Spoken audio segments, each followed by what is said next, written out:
Ito na yung gagawin natin. CDI. Tuturo ko sa inyo yung pwesto ng mga wire. Madali lang po ito kasi 4 na wire lang po yan. Ito yung sa socket niya. I-drawing ko lang para maliwanagan din kayo. Meron niyang 4 na pin.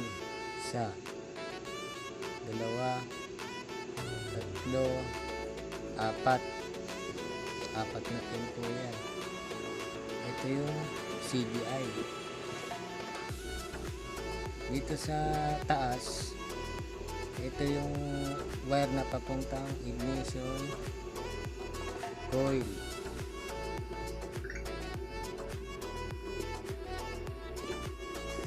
Ignition coil yan. Dito naman sa baba, sa kanan, ito yung direct current ng power line. Ito yung positive na power. Ayan po yan. Tapos dito naman sa kaliwa, sa taas, ito yung papuntang timing trigger. Ito yung sa stator. Ito yung tinatawag din na pulser ng motor.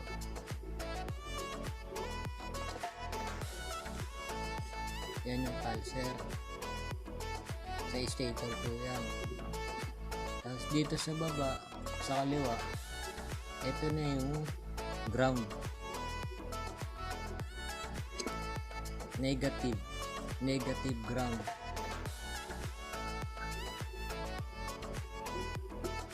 Ito yung 14 CDI. 14 CDI yan mga chong. Ito madali lang naman tandaan. Ito lang yung palatandaan dyan, yung sa ibabaw, yung lock ng socket. Yan na palatandaan dyan. Ito yan mga idol.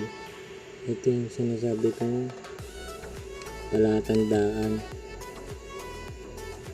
Pag nakaharap sa inyo yung CDI, yan palatandaan.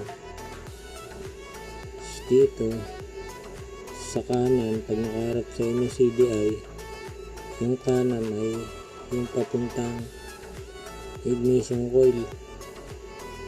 Ito yung sa spark plug nya, yung wire sa spark plug, ignition coil.